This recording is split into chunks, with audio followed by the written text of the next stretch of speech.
दोस्तों, हम यहाँ पर स्पष्टीकरण रहे आपको, यहाँ पर अब आए हैं इनके आमंत्रण पे, इस बात को लेकर कि पार्लियामेंट जब खुलेगी इन सवालों को वहाँ पे उठाना जरूरी है और सरकार को कटघरे में खड़े करने।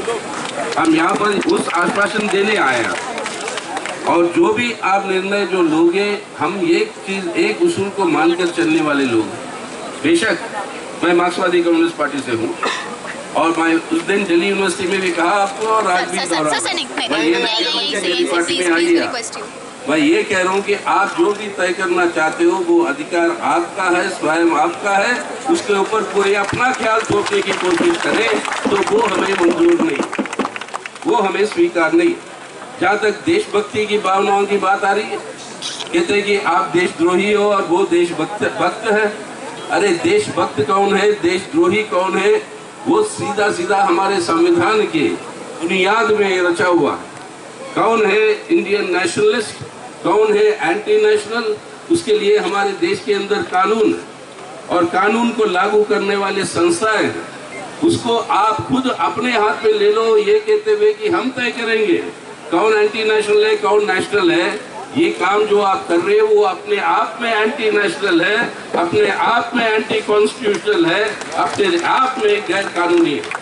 ये नहीं हो सकता है, ये सीधा सीधा साफ उनसे कहने की जरूरत है। क्योंकि आज सवाल क्या खड़ा है? सवाल यह है कि यूनिवर्सिटी के अंदर किस तरीके के ख्याल कौन बोलेगा, कौन आकर किस तरीके की बातें कहेगा। और यूनिवर्सिटी के अंदर कई सारे बातें कई सारे लोग आके कहेंगे और कहना भी चाहिए।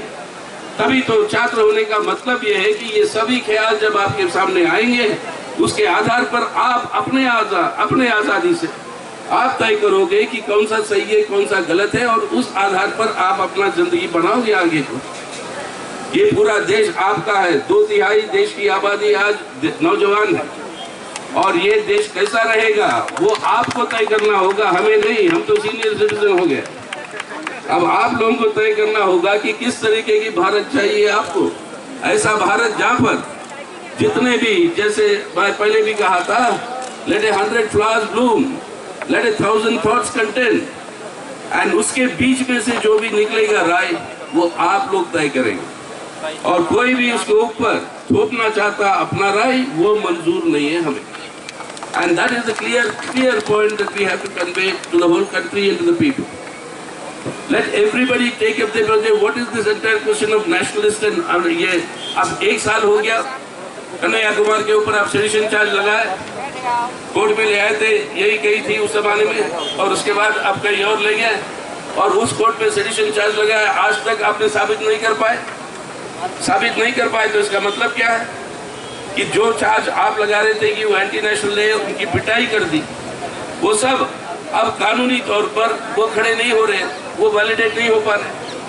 तो इसलिए हमारा यही कहना है कि एबीवीपी वालों से, हमने ये पहले भी देखा क्या है उनकी देशभक्ति, किस तरीके की देशभक्ति है वो, और ये कहेंगे कि सिर्फ एक धर्म के लोग जो है देशभक्त है, बाकी लोग नहीं है। तो उनको याद दिलाना है, कई बार याद दिला चुके हैं, आज भी याद दिलाना है हम कि 1965 में जो अपना एक युद्ध हुआ था, पाकिस्तान के साथ जंग हुई थी, उस पाकिस्तान के जंग में सबसे पहला परमवीर चक्र किसको मिला था?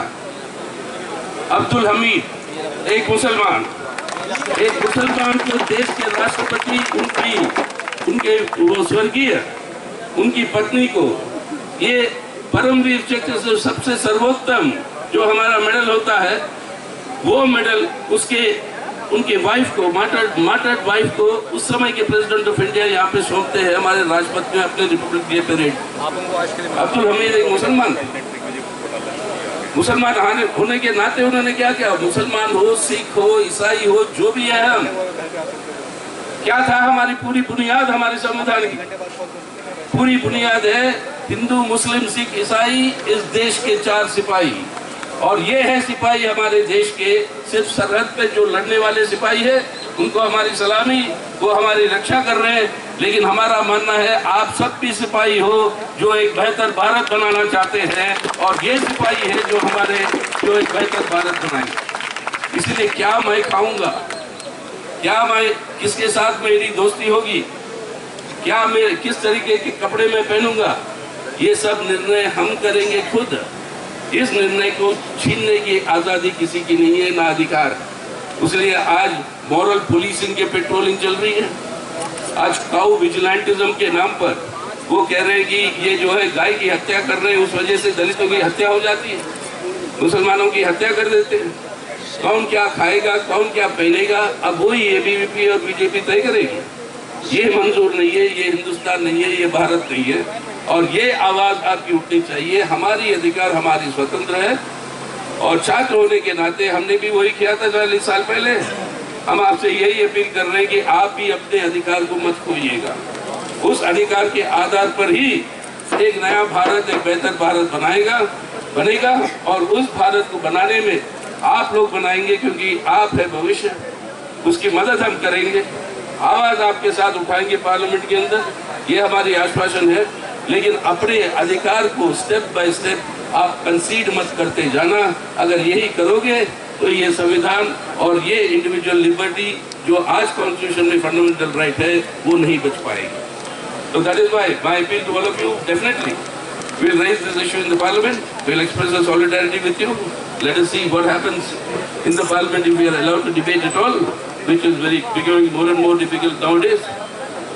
But we'll definitely raise it there. But all that I'm appealing to you is you decide what you want to do in your life. But that decision must be yours. Nobody can interfere in that decision-making process. What you wear, whom you befriend, whom you want to live with, what you want to pursue, those are decisions you will take. Nobody else can impose that on you. That is the fundamental right. Please stand up for the right. There cannot be a better India without that right. So that you will do all that. This is my sincere hope, and wish you all the best in the future in these struggles. And we're always there with you in giving our voice to the party.